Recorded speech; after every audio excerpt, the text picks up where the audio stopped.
Okay, so again, a good day, my dear students, and let us proceed with our discussion on figures of speech.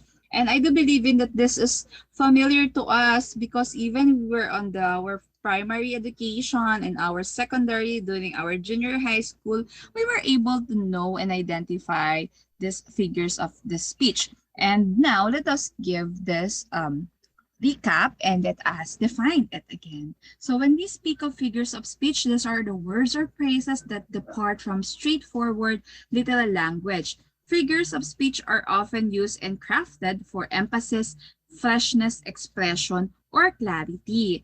And with figures of speech, it conveys different meaning and it's also an expression of ourselves. So with this one, we have the simile. A simile is the comparison of two unlike things using the word like and as. For example, she smiles like a flower. So there is a word like. And he follows any order as obedient as a dog. So there is as. So we are comparing with these two things, unlike things, but with the use of these terminologies like the word like and as.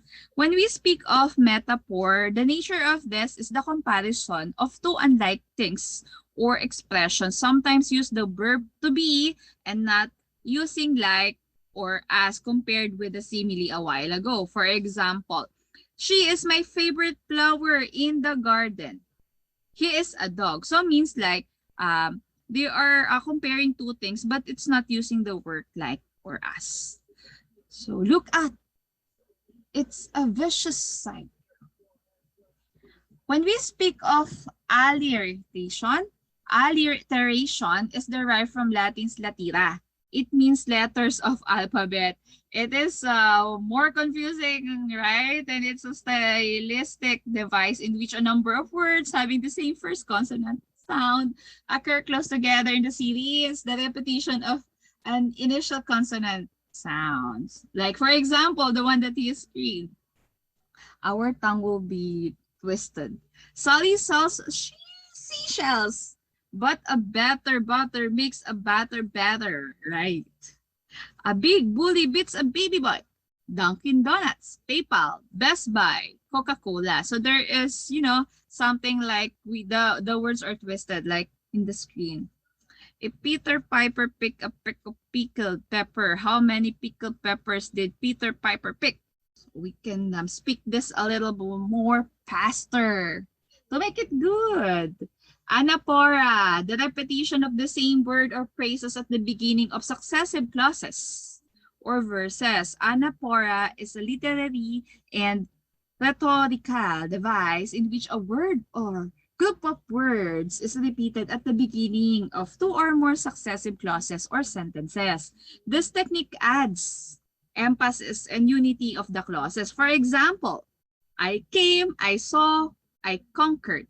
So the word I is repeatedly mentioned by Julius Caesar. With malice toward none, with charity for all, with fairness in the right by Abraham Wilcon. So that is Anaphora. So I hope we get it. And then we have here the antithesis. So with this, these are contrasting ideas balanced with the phrases. It literally means opposite. And also, this is a rhetorical device in which two opposite ideas are put together in a sentence to achieve a contrasting effect. For examples, many are called, but few are chosen. It's opposite. Love is an ideal thing. Marriage is a real thing. It's better to be late than never. Never be late. So that is antithesis. Then we have here assonance. So when we speak of assonance, it is identity and similarity in sounds. Between internal vowels, you can now observe the examples on our screen.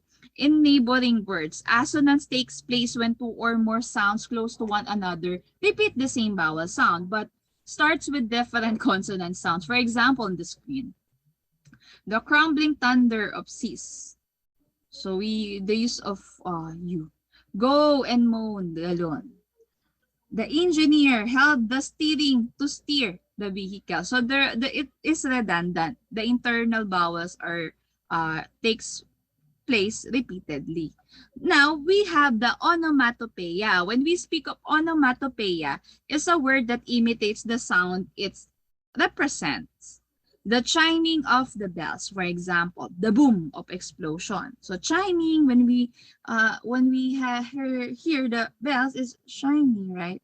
And the explosion, it's boom. So it's imitates. No.